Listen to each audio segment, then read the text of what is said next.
Blood pressure એટલે કે રુધિરના દબાણની તપાસ કેવી રીતે કરવામાં આવે છે? શરીરના તમામ અંગો સુધી રુધિર પહોંચાડવા માટે આપણું હૃદય રુધિરને એક ચોક્કસ દબાણ પર પંપ કરે છે. આ ચોક્કસ દબાણને બ્લડ પ્રેશર, બીપી અથવા રુધિરનું દબાણ કહેવામાં આવે છે. રુધિરના દબાણને સમજવા માટે રુધિરનું દબાણ એટલે શું નામનો વિડિયો જુઓ. હૃદય વડે પંપ થયેલ રુધિર વાહિનીઓમાં જાય છે, તેથી તેની દિવાલો પર દબાણ આવે છે. તેનો ઉપયોગ કરીને ડોક્ટર રુધિરનું દબાણ માપે છે. બીપી માપવા માટે સ્ફિગ્મોમેનોમીટર મશીનનો ઉપયોગ કરવામાં આવે છે.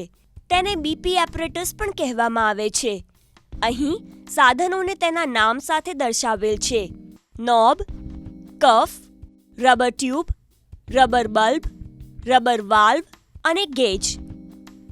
તેને આવી રીતે ખોલવામાં આવે છે. કપડાથી બનેલા આ ભાગને કફ કહેવામાં આવે છે. તેને હાથના ઉપરના ભાગે બાંધવામાં આવે છે. તેની સાથે 2 રબર ટ્યુબ જોડાયેલી હોય છે.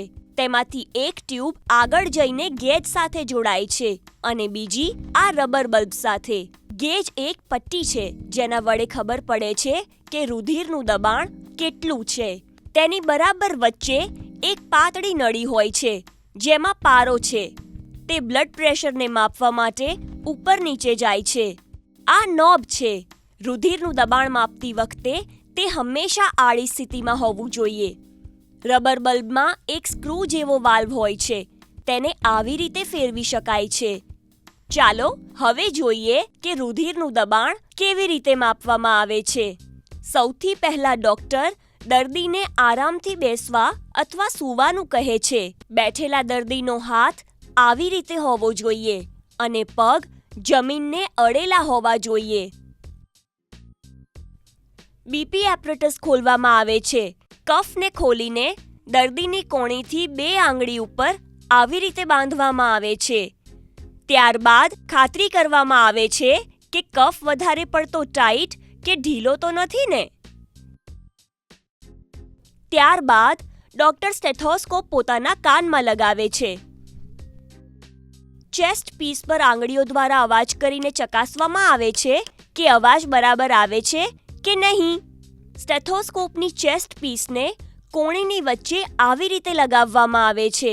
તેની ચીકણી ગોળ સપાટી ચામડી સાથે સંપૂર્ણ રીતે સંપર્કમાં હોવી જોઈએ. બીજા હાથથી રબર બલ્બનો વાલ્વ બંધ કરવામાં આવે છે અને રબર બલ્બને પંપ કરવામાં આવે છે. ગેજનો પારો ઉપર જવા લાગે છે. સાથે જ કફમાં હવા ભરાઈ જાય છે. આ હવાના દબાણને કારણે રુધિરનો પ્રવાહ થોડીવાર માટે બંધ થઈ જાય છે. જ્યારે પારો 160 અથવા 180 સુધી પહોંચી જાય છે ત્યારે ડોક્ટર રબર બલ્બને પંપ કરવાનું બંધ કરી દે છે.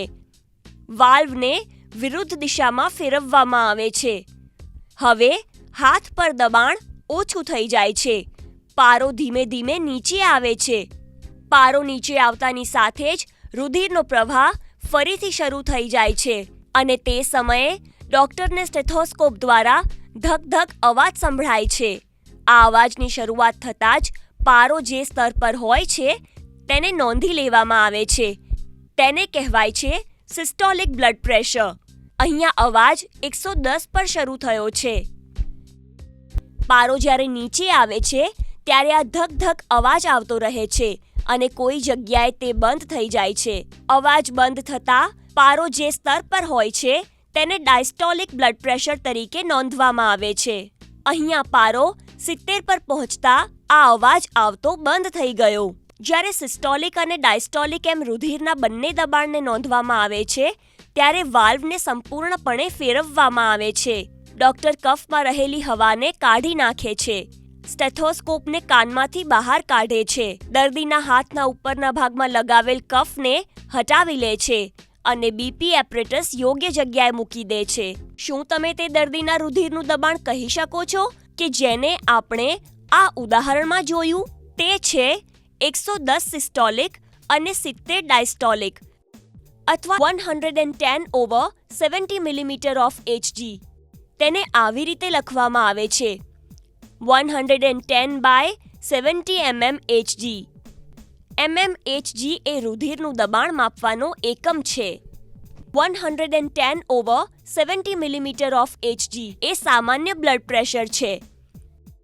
140/90 mmHg થી વધારે બ્લડ પ્રેશરને હાઈ બ્લડ પ્રેશર એટલે કે રુધિરનું ઊંચું દબાણ કહેવાય છે.